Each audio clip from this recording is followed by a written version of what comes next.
بسم اللہ الرحمن الرحیم۔ مقدس شخصیات کو، محترم شخصیات کو، معزز شخصیات کو کیا کہیں ہم؟ علیہ السلام کہیں یا رضی اللہ کہیں؟ اول تو یہ سب ثانوی مسائل ہیں۔ القابات اسلام میں، دین میں تمام فقہ خمسہ، 5 فقہ اسلام کی جو مسلم ہیں، تاریخ بھر میں کئی صدیوں سے 5 فقہ مسلم اسلام کی چلی آ رہی ہیں، وہ 4 اہل سنت کی اور 5ویں فقہ جعفریہ، فقہ حنفیہ، فقہ شافعیہ، فقہ مالکیہ، فقہ حنبلیہ اور فقہ جعفریہ۔ ان شریعت کے، ان ائمہ کے فقہ میں آپ بتائیں کہ جب مقدس ہستیوں کے نام آ جائیں تو شرعی حکم کیا ہے، فقہی حکم کیا ہے؟ واجب ہے ان کے ساتھ یہ القابات، یہ احترام واجب ہے، واجب کا فتویٰ ہے سب کا۔ صحابہ کرام ایک دوسرے کو جب بلاتے تھے، مثلا حضرت ابو ذر جب حضرت سلمان فارسی کو بلاتے تھے، ساتھ کیا کہتے تھے؟ علیہ السلام کہتے تھے یا رضی اللہ کہتے تھے؟ کچھ بھی نہیں کہتے تھے۔ عربوں کے اندر ادب رضی اللہ اور علیہ السلام نہیں تھا، عربوں کے اندر کنیہ سے بلاتے تھے۔ مثلا مولا علی کو جب عرب بلاتے تھے، مخالف اور حامی اور اپنے اور پرائے سب، وہ کیا بلاتے تھے؟ یا ابو الحسن، نہ رضی اللہ کہتے تھے نہ علیہ السلام کہتے تھے۔ صحابہ ایک دوسرے کو، رسول اللہ نے کبھی ٹوکا ان کو کہ صحابی کو آپ بلا رہے ہو، رضی اللہ نہیں ساتھ کہہ رہے ہو، علیہ السلام نہیں کہہ رہے ہو؟ وہ تو احترام کنیے میں تھا، کنیہ کے ذریعے، یعنی اس کا اصل نام لینا بے احترامی تھا، کنیہ کے ذریعے سے، جیسے ابو القاسم، ابو صالح، ابو فراس، ابو فلاں، یہ عربوں کا ایک قاعدہ قانون تھا۔ لیکن چونکہ یہ احترام مومن، ہر مومن کا احترام کا دین حکم دیتا ہے، اور بزرگان دین کے احترام کا بھی حکم دیتا ہے۔ واجب تو نہیں ہے یہ سب کچھ کہنا، مستحب ہے، بہتر ہے، ادب ہے، اخلاقاً اچھا ہے کہ ہستیوں کے نام لیتے ہوئے ادب کا خیال رکھا جائے۔ جس نے رضی اللہ کہا وہ بھی احترام کرتا ہے، جس نے علیہ السلام کہا وہ بھی احترام کرتا ہے۔ اس کو بنانا رضی اللہ کی جنگ اور علیہ السلام کی جنگ، پھر کہ یہ طبقہ ان کو رضی اللہ کہنا ہے، ان کو علیہ السلام کہنا ہے، یہ کس دلیل سے؟ کہاں ہے یہ لکھا ہوا؟ قرآن میں یہ ہے کہ کس کو علیہ السلام کہنا ہے، کس کو رضی اللہ کہنا ہے؟ حدیث میں رسول اللہ نے کہیں تفریق کر کے بتایا ہے کہ کس کو علیہ السلام کہنا ہے اور کس کو رضی اللہ کہنا ہے؟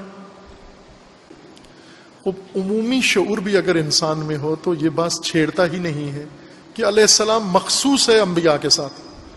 آپ جب ایک دوسرے کو ملتے ہو کیا کہتے ہو؟ ادب کیا ہے اسلام کا؟ السلام علیکم، جواب کیا دیتے ہو؟ علیکم السلام۔ علیہ السلام اور علیکم السلام میں کیا فرق ہے؟ علیکم السلام آپ پر سلام ہو، علیہ السلام ان پر سلام ہو، صرف اس ضمیر کا فرق ہے، حاضر اور غائب کا، کہ اگر وہ یہاں نہیں ہے اور ہم سلام کہہ رہے ہیں تو علیہ السلام، اگر موجود ہیں تو علیکم السلام۔ خوب سلام نبیوں کے ساتھ مختص ہے تو ایک دوسرے کو کیوں کہتے ہو؟ آپ نبی ہو سارے، تم آپ سب انبیاء ہیں، اور تکرار بھی کرتے ہو۔ ایک پہلے اس کو کہتا ہے تم نبی ہو، السلام علیکم، یعنی یہ کہہ رہے ہوتے ہیں کہ اے نبی تجھ پر سلام، نعوذ باللہ۔ دوسرا کہتا ہے وعلیکم السلام، اس کا جواب یہ تم بھی کم نہیں ہو، تم بھی نبی ہی ہو۔ پھر یہ ترجمہ بنے گا اس کا۔ عزیزان ایمان، فرقوں نے ان کو اپنا نعرہ بنا لیا، علیہ السلام اور رضی اللہ کو فرقوں کی پہچان بنا لی۔ اب اگر ائمہ اہل البیت کو رضی اللہ کو، شیعہ کو بہت برا لگتا ہے، اور قرآن نہیں کھول کے دیکھتے، ادھر سے تم جب مجلس پڑھتے ہو، نکتے لگاتے ہو، تقریریں کرتے ہو، وہاں جا کر کیا کہتے ہو کہ امام حسین علیہ السلام کی شان میں قرآن میں جو سب سے بڑی آیت پیش کرتے ہو کون سی ہے؟ یا ایتھا النفس المطمئنہ ارجعی الی ربک راضیۃ مرضیہ۔ یہ پڑھتے ہو یا نہیں پڑھتے ہو؟ اس کی مراد امام حسین علیہ السلام لیتے ہو یا نہیں لیتے ہو؟ راضیتن مرضیہ. خب راضیہ جو اللہ سے راضی ہے، مرضیہ جس سے اللہ راضی ہے. راضیہ یعنی رضیہ عن اللہ، اور مرضیہ یعنی رضی اللہ عنہ، اللہ اس سے راضی ہے، یہ اللہ سے راضی ہے. یہ جائز الخطا معنی لیتے ہو، یعنی اس آیت کا ترجمہ اس کے بعد یہ کرو گے کہ اے جائز الخطا آ جا میری بارگاہ میں، میری جنت میں، یہ ترجمہ کرو گے آپ. یہ کس الٹے پیر کے پاس پڑے ہو؟ کس نے یہ نفرتیں اور یہ تحریفات ہمارے ذہنوں میں ڈال دی ہیں؟ رضوان اللہ، میں بھی قرآن سے عرض کرتا ہوں نا، کہاں کہاں قرآن میں اللہ تعالیٰ نے رضوان کہاں کہاں ذکر فرمائیے، کس کس کے حق میں ذکر فرمائیے. آپ نے تفسیر کر کے انبیاء کو رضوان سے محروم کر دیا، رضوان خدا سے. ائمہ معصومین کو مکمل طور پر رضوان سے باہر نکال دیا. بی بی کا نام ہی مرضیہ ہے. ان کے ناموں میں سے ایک خوبصورت نام، حسین نام جس سے یاد کیا جاتا ہے بی بی کو، ائمہ یاد کرتے تھے، مرضیہ ہے.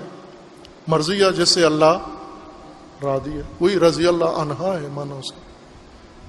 آج تو طبقات بنا کے کہ ازواج کے لیے یہ کہنا ہے، اصحاب کے لیے یہ کہنا ہے، فلاں کے لیے یہ کہنا ہے. جب شریعت نے نہیں کہا، آپ کون ہوتے ہو جہاں پر بیٹھ کر؟ شریعت نے حکم دیا احترام کا، سب کا احترام کرو. وہ احترام جیسا آپ کو سکھایا گیا ہے جو بنتا ہے. رضی اللہ کا ہو تو بھی احترام ہے، علیہ السلام کو ہو تو بھی احترام ہے.